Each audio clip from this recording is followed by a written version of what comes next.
Hello दोस्तों, asset commando में आप सभी का स्वागत है। दोस्तों, अगर आप इस चैनल पर नए हैं तो चैनल को सब्सक्राइब कर लीजिएगा। उसी के साथ साथ बेल आइकन पर क्लिक करके ऑल पर ज़रूर क्लिक कर लीजिएगा ताकि आप लोग को रेगुलर अपडेट मिलता रहे। तो दोस्तों, आज हम लोग बात करने वाले हैं विप्रो के बारे में। और मैं आप लोगों को पहले ही डिस्क्लेमर दे देना चाहता हूं कि ये मेरा कोई रिकमेंडेशन नहीं है। मैं जो खुद कर रहा हूं वो आप लोग के समक्ष प्रस्तुत कर रहा हूं, तो आप लोग अपना भी स्टडी कर लीजिएगा और जो मैं इस वीडियो में सिखाना चाह रहा हूं वो आप लोग ध्यान से देखिएगा। तो चलिए दोस्तों, हम लोग वीडियो को स्टार्ट कर लेते हैं। तो जैसा कि सभी लोग जान रहे हैं कि विप्रो के एक बड़ा सा बूम के पास ये करेक्शन के ही फेज में है। आप लोग देखिएगा तो एक साल में लगभग 36% गिर चुका है। अगर आप लोग ऑल टाइम हाई से देखिएगा तो लगभग 43% 45% टूट चुका है। तो चलिए हम लोग पहले इसका फंडामेंटल एनालिसिस कर लेते हैं, उसके बाद मैं टेक्निकल एनालिसिस पे आऊँगा और मैं आप लोग को बताऊँगा कि मैं किस तरह से इसमें पोजीशन लेने वाला हूँ और मेरा इसमें अप्रोच क्या रहेगा।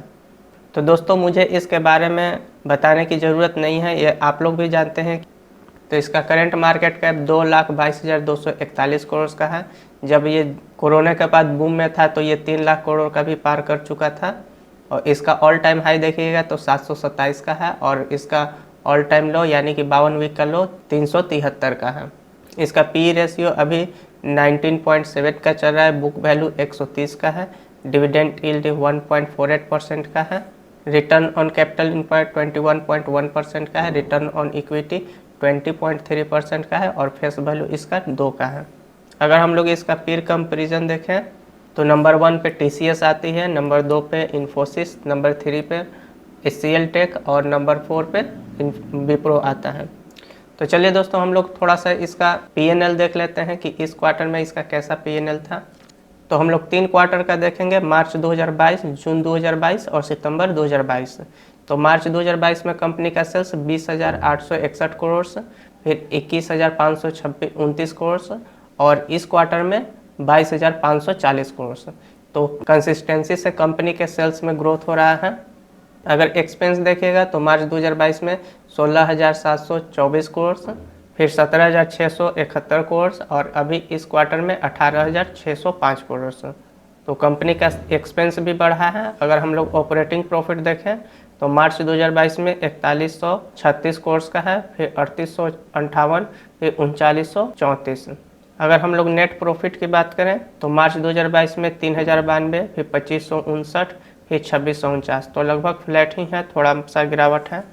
तो अगर हम लोग को दोस्तों लॉन्ग टर्म जाना है तो हम लोग को ईयर ऑन ईयर बेसिस देखना जरूरी हो जाता है। तो year on year basis PNL देखिए 2016-17। तो 2016 में 51,244, फिर 55,448, फिर देखिए कंसिस्टेंसी से इसमें ग्रोथ आता गया है और अभी यानी कि फाइनेंशियल ईयर 2022 में 85,244 करोड़ का है इसका सेल्स। वहीं पर अगर हम लोग एक्सपेंस देखें तो एक्सपेंस 40,448 और अभी 69,135। तो एक्सपेंस भी बढ़ा है। तो हम लोग ऑपरेटिंग प्रॉफिट को देखते हैं तो 2016 में ऑपरेटिंग प्रॉफिट 10,796 था, जो कि अभी करंट में 16,109 करोड़ का हो गया है। तो ये दोस्तों मैं आप लोग को दिखा रहा हूँ कि फंडामेंटल देखना जरूरी होता है। वैसे आप लोग भी जान रहे हैं कि ये कंपनी किस तरह का है। अगर हम लोग नेट प्रॉफिट देखें तो 2016 में नेट प्रॉफिट 8,957 करोड़ का था, जो कि करंट में 11,273 करोड़ का हो गया है। आइए हम लोग इसका compounded profit growth and sales growth को देखते हैं। तो 10 साल में कंपनी का कंपाउंडेड सेल्स ग्रोथ 8% का है, 5 साल में 7%, 3 साल में 10% और फाइनेंशियल ईयर 2022 में 22% का है। वहीं पर हम लोग कंपनी के कंपाउंडेड प्रॉफिट ग्रोथ देखें तो 10 साल में 8% है, 5 साल में 8%, 3 साल में 11% और फाइनेंशियल ईयर 2022 में अभी -7% है। अगर हम लोग रिटर्न ऑन इक्विटी देखें तो 10 साल में 20% का है, 5 ईयर में 18%, 3 ईयर में 19% और फाइनेंशियल ईयर 2022 यानी कि 1 ईयर में अभी 20% का है। तो ये सब तो दोस्तों ठीक है। एक बार से हम लोग रिजर्व्स एंड बोरोइंग को देख लेते हैं। तो ये देखिए कंपनी के पास करंट में रिजर्व 70,215 करोड़ का है, वहीं पर बोरोइंग 19,459 करोड़ का है। तो मान लीजिए ये कंपनी डेट फ्री ही है क्योंकि बोरोइंग बहुत ही ज़्यादा कम है। तो ये सब IT सेक्टर में दोस्तों बोरोइंग ज़्यादा होता ही कहाँ है। आइए हम लोग इसका शेयर होल्डिंग पैटर्न देखते हैं। इसके बाद हम लोग चलेंगे टेक्निकल एनालिसिस पर। वहाँ मैं आप लोग को बताऊंगा कि मैं इसमें कहाँ कहाँ पर कुछ क्वांटिटी ऐड करूँगा। तो देखिए पहले यहाँ पर कंपनी का प्रमोटर के पास सितंबर 2022 तक 72.96% है, FII 6.58%, DII 7.96%, पब्लिक 12.29% और अदर्स इसमें 0.21% है। तो शेयर होल्डिंग पैटर्न भी दोस्तों ठीक ठाक से है। तो चलिए दोस्तों हम लोग टेक्निकल एनालिसिस के ऊपर चलते हैं। तो ये देखिए मैंने टेक्निकल एनालिसिस के ऊपर आ चुका हूँ। मैंने 1 डे का चार्ट ओपन कर रखा है और आप लोग देखिएगा तो ये बहुत ही लंबे समय से गिर रहा है। अगर हम लोग इसका 1 वीक का चार्ट देखें तो 1 वीक में ये देखिए दोस्तों, यहाँ पर कंपनी का शेयर प्राइस आके पॉज ले रहा है। तो मैं दोस्तों यहाँ पर कुछ क्वांटिटी ऐड करने वाला हूँ। देखिए दोस्तों, मान लीजिए कि मुझे विप्रो में 50,000 हमको इन्वेस्ट करना है, तो मैं सबसे पहले इसका 20% बाहर निकाल कर रखूँगा इमरजेंसी में, यानी कि मैं 10,000 पहले ही बाहर निकाल कर रखूँगा। उसके बाद मैं देखूँगा कि इसका वर्स्ट कंडीशन कहाँ तक गिर सकता है। तो ये देखिए पहले मैं ये सब हटा देता हूँ। तो ये देखिए दोस्तों मैंने इसको हटा दिया। अब आप लोग इसको देखिए, इसका वर्स्ट कंडीशन कहाँ तक हो सकता है। ये मार्च 2020 यानी कि कोरोना के समय तक, कोरोना के समय लगभग 150-200 तक ये गया था। तो मैंने पहला क्वांटिटी तो यहाँ पर ऐड करूँगा 400 के प्राइस पर, क्योंकि यहाँ पर 200 या 20 दोनों मूविंग एवरेज वीकली में सपोर्ट ले रहे हैं। RSI भी 40 के पास चढ़ रहा है। तो ठीक है, अब हम आ जाते हैं मंथली चार्ट पर। तो मंथली चार्ट मुझे क्या बोल रहा है, बोल रहा है कि ये शेयर और भी गिरेगा, और गिरेगा तो ये कहाँ तक जाएगा। तो यहाँ पर इसका एक मेजर सपोर्ट है लगभग 300 के पास। ठीक है, तो मैंने दोस्तों 400 के प्राइस पे ऐड किया। यहाँ पर मेजर सपोर्ट इसका 300 है, और वर्स्ट कंडीशन यानी कि सबसे बेकार कंडीशन हो सकता है कोरोना जैसा, तो ये 200 के प्राइस तक जा सकता है, जो कि पहले भी गया है। और इसके बाद भी नीचे जाएगा। तो मैंने 10,000 रुपये आप लोग को पहले ही इमरजेंसी में रखा हुआ है। अब हम इसको वीकली चार्ट पर आते हैं और देखते हैं कि इसका सपोर्ट कहाँ कहाँ बना है।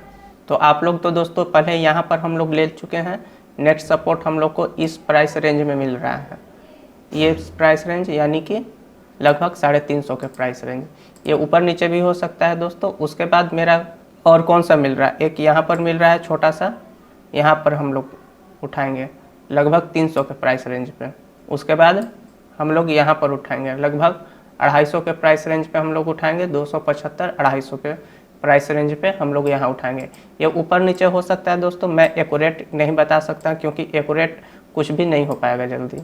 आप लोग देखिएगा ये जो सीढ़ी बनाकर ऊपर की ओर गया है, वहीं पर आए प्राइस आए तो वहाँ पर आप लोग उठा लीजिएगा।